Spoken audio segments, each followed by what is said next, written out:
রাত পোহালেই দরদের শুভ মুক্তি। এখন আমরা এই ভিডিওতে দরদের একগুচ্ছ আপডেটস নিয়ে কথা বলবো।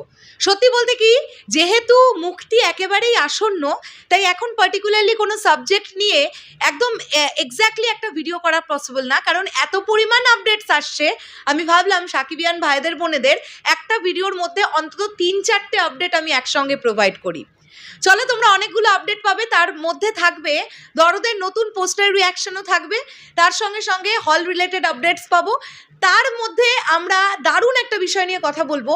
বাংলাদেশের ফিল্ম ইন্ডাস্ট্রির লোকজনরা বহুল পরিমাণে দরদকে সাপোর্ট করছে এবং তারা তাদের ফেসবুক ওয়ালে সুন্দরভাবে দরদ নিয়ে লিখছেন, তারা সাকিব ভাইয়াকে নিয়ে লিখছেন, তারা ছবিটাকে নিয়ে লিখছেন। তো এরকম বিষয়গুলো নিয়েও আমরা কথা বলবো। চলো, লেটস স্টার্ট দ্য ভিডিও। প্রথমেই আমরা যে ব্যাপারটা নিয়ে কথা বলবো সেটা হচ্ছে আজকে সন্ধেবেলার দিকে দরদের একটা নতুন পোস্টার এসছে। এই পোস্টারটা তোমাদের দেখাই। পোস্টারটা হচ্ছে এইটা, তোমরা দেখতে পাচ্ছ নিশ্চয়ই। দেখো তো কি দুর্দান্ত লাগছে এই পোস্টারটা।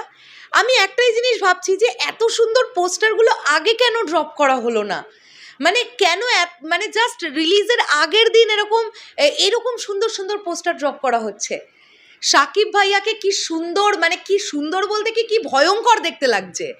এবং পেছনে সোনাল চৌহানকে যেভাবে সাইড ফেসে আমরা দেখতে পাচ্ছি এবং পুরো পোস্টারটাকে যেভাবে ডিজাইন করা হয়েছে, পেছনে যে কালার টোনটা আমরা দেখতে পাচ্ছি একদম ডার্ক, ব্যাপারটা প্রচণ্ড রকমের কি বলবো, একটা ভয়ঙ্কর দেখতে লাগছে সাকিব ভাইয়াকে স্পেশালি। তো এই পোস্টারটা দারুণ লেগেছে দেখতে। তারপরে কিছুক্ষণ আগে আমি দেখলাম টাইগার মিডিয়ার তরফ থেকে আবার একটা পোস্টার এসে গেছে। এখানে সাকিব ভাইয়ার লুকটা সেম, এখানে লেখা আছে কামিং টুমরো, মানে দরদ আগামীকাল মুক্তি পাচ্ছে। এটা টাইগার মিডিয়ার তরফ থেকে এসছে। ওকে, এরপরে আমরা যে বিষয়টা নিয়ে কথা বলবো সেটা হচ্ছে লায়ন সিনেমাসে রেকর্ড সংখ্যক শো দরদের। তোমরা ভাবতে পারো, জাস্ট বলে শেষ করতে পারছি না, প্রত্যেক দিন এতগুলো করে শো চলবে লায়ন সিনেমাসে। টাইমগুলো বলে দিই: সকাল 11টা 50, দুপুর 2টো 40, দুপুর 3টে 50, বিকেল 5টা 20, বিকেল 5টা 40, সন্ধে 6টা 50, রাত্রি 8টা এবং রাত্রি 8:30। এটা কিন্তু 15 এবং 16ই নভেম্বরের শো টাইম আমি তোমাদেরকে বললাম লায়ন সিনেমাস। এর পরের যে আপডেটটা দেব, আমরা এর আগে দেখেছি যে বসুন্ধরা সিটিতে শো সংখ্যা বাড়াতে হয়েছে 2টো। এখন আমরা দেখতে পাচ্ছি সীমান্ত সম্ভার, স্টার সিনেপ্লেক্স সীমান্ত সম্ভারেও 2টো শো বাড়াতে বাধ্য হয়েছে সীমান্ত সম্ভার স্টার সিনেপ্লেক্স কর্তৃপক্ষ। দর্শকের এত প্রেশার যে জাস্ট আর রাখা যাচ্ছে না, তারা এখন থেকেই, ছবি মুক্তি পায়নি এখন থেকেই তারা শো বাড়াতে শুরু করেছে। কোনো জায়গায় 2টো, কোনো জায়গায় 3টে, এরকম করে করে শো অলরেডি দরদের বাড়ছে। এটা একটা প্রচণ্ড ভালো রকমের কিন্তু দিক বা সাইন আমরা বলতে পারি।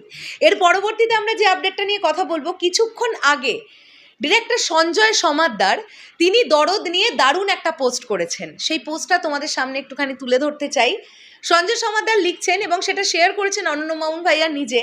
তিনি লিখছেন, বাংলাদেশের সবচেয়ে বড় তারকার সিনেমা ঈদ ছাড়া রিলিজ হচ্ছে আগামীকাল 15ই নভেম্বর।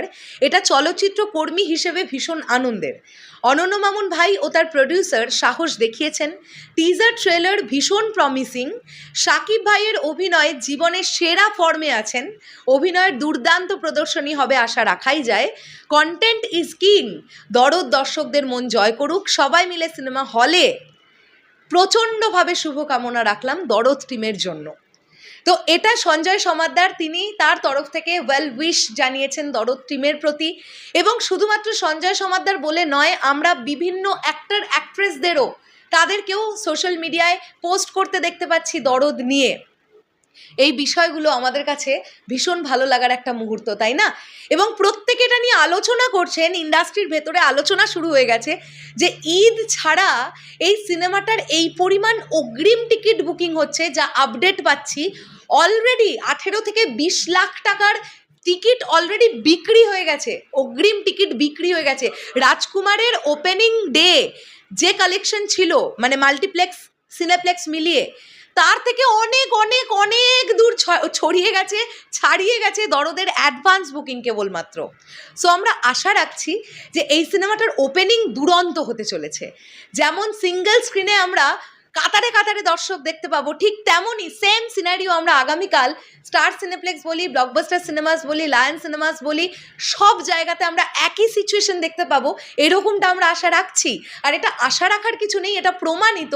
যেভাবে অ্যাডভান্স বুকিং বিক্রি হচ্ছে মাল্টিপ্লেক্সের বিভিন্ন চেইনগুলোতে, ফ্যান্টাস্টিক ওয়ার্ক করছে দরদ।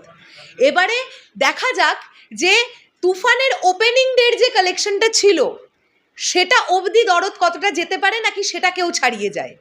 অলরেডি অ্যাডভান্স বুকিংয়ের দিক থেকে কিন্তু তুফানকে প্রায় ধরে ফেলেছে দরদ। ভাবো, তুফান কিন্তু কুরবানি ঈদে মুক্তি ছিল, দরদ কিন্তু ঈদে রিলিজ নয়। তারপরেও এই রকম হিউজ পরিমাণ অ্যাডভান্স বুকিং, যেটা প্রায় তুফানের সমতুল্য হতে যাচ্ছে, এটাই তো সবচাইতে বড় ব্যাপার, তাই না? তাহলে কি মিলল? তো মেগাস্টার শাকিব খানের জন্যে কোনো ফেস্টিভ্যাল দরকার হয় না, তিনি যখন আসেন সেটাই ফেস্টিভ্যাল। এটা আমি মুখে বলছি না, বাংলা সিনেপ্রেমী মানুষেরা প্রমাণ করছেন তারা দরদ দেখার জন্য কতটা এক্সাইটেড। শেষ করলাম ভিডিওটা, একটা ভিডিওর মধ্যে অনেকগুলো আপডেট নিয়ে কথা বললাম। ভিডিওটা ভালো লাগলে লাইক কমেন্ট শেয়ার করে চ্যানেলের পাশে থেকো, এভাবেই ভালোবাসা দিও। কালকে তোমরা দরদ দেখে অবশ্যই আমাকে জানাতে ভুলো না কিন্তু তোমাদের দরদ কেমন লেগেছে। টাটা।